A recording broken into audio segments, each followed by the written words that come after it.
तो आप सबको जोहार। और यहाँ पर खबर निकल कर आ रही कि लोकसभा चुनाव से पहले डुमरी में होगा शक्ति परीक्षण, यूडीए या फिर एनडीए, जाने किसका पल्ला है यहाँ पर भारी। डुमरी विधानसभा की सीट 6 अप्रैल से खाली है। यहाँ पर हेमंत सोरेन सरकार के यहाँ पर शिक्षा मंत्री रहे जगन्नाथ महतो के निधन से यह सीट खाली हुई है। यहाँ पर संवैधानिक प्रावधानों के तहत यहाँ पर 5 अक्टूबर से पहले डुमरी सीट को यहाँ पर उसका नया निर्वाचित जनप्रतिनिधि देगा। चुनाव आयोग की ये जिम्मेवारी है। यहाँ पर चुनाव आयोग ने इसके लिए चुनाव की तारीख का ऐलान कर दिया है। 5 सितंबर को यहाँ पर वोट डाले जाएंगे और इसके 3 दिन बाद यहाँ पर 8 सितंबर को वोटों की गिनती होगी। यानी कि डुमरी विधानसभा क्षेत्र के लिए नए जनप्रतिनिधि का नाम यहाँ पर सामने आ जाएगा। बोला जा रहा है कि डुमरी उपचुनाव में सत्ता पक्ष और विपक्ष को 2 प्रमुख पार्टियां यहाँ पर चुनाव की तैयारी में जी जान से जुट गई हैं। यह सीट झुम्मो के खाते में थी। यहाँ पर दिवंगत शिक्षा मंत्री और झुम्मो के नेता रहे यहाँ पर जगन्नाथ महतो की राजनीतिक विरासत संभालने वाली उनकी पत्नी बेबी देवी चुनाव मैदान में होंगी। बोला जा रहा है कि झुम्मो के लिए यहाँ पर सीट जीतना प्रतिष्ठा का मामला है। वहीं दूसरी ओर एनडीए यह सीट जीतकर अपनी सियासी ताकत बढ़ाने की यहाँ पर कोशिश करेगा। बोला जा रहा है कि यहाँ पर बीजेपी आजसू अलगाव से यहाँ पर झुम्मो को हुआ है फायदा। बोला जा रहा है कि 2019 के चुनाव परिणाम पर एक नजर डाले तो यहाँ पर एनडीए का यहाँ पर रासायनिक समीकरण सामने आता है, जहाँ पर 2019 के विधानसभा चुनाव में भाजपा और आजसू पार्टी अलग अलग लड़े, लेकिन दोनों दलों को यहाँ पर अलग अलग झुम्मो से आधे वोट मिले।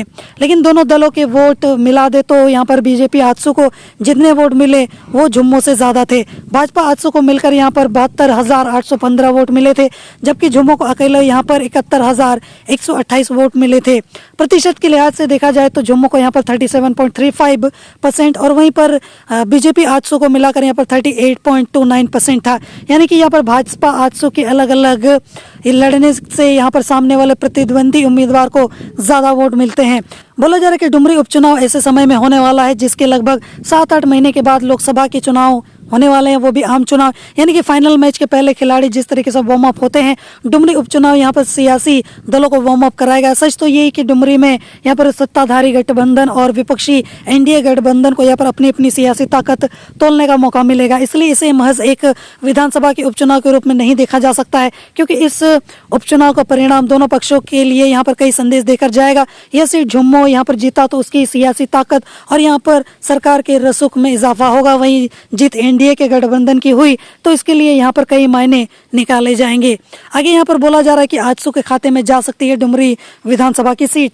आजसू पार्टी जो है वह यहाँ से चुनाव लड़ने की तैयारी पूरी कर चुकी है। अब औपचारिक ऐलान होना बाकी है। रामगढ़ की तरह यहाँ पर भाजपा यह सीट आजसू को देकर अपना पूरा समर्थन कर सकती है। आजसू जमीनी स्तर पर चुनावी लड़ाई लड़ने की तैयारी में जुड़ गई है। बोला जा रहा है कि यहाँ पर डुमरी उपचुनाव में यहाँ पर अपराजय थे जगन्नाथ महतो। डुमरी को यहाँ पर झुम्मो के जगन्नाथ महतो ने अपने जीवन में यहाँ पर अपराजय सीट बनाकर रखा था, जहाँ पर 2005 से वह लगातार यहाँ से जीतते आए थे। लेकिन अब उनकी राजनीतिक विरासत आगे बढ़ाने की जिम्मेवारी उनके परिवार के लोगों के ऊपर आ गई है। मुख्यमंत्री हेमंत सोरेन ने उनकी पत्नी बेबी देवी को अपनी सरकार में मंत्री बनाकर यह संदेश दिया है कि फिलहाल जगन्नाथ महतो की राजनीतिक उत्तराधिकारी वही होंगी।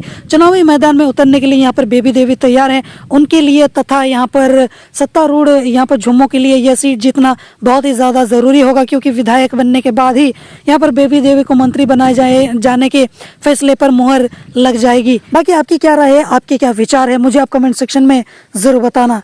जोहार।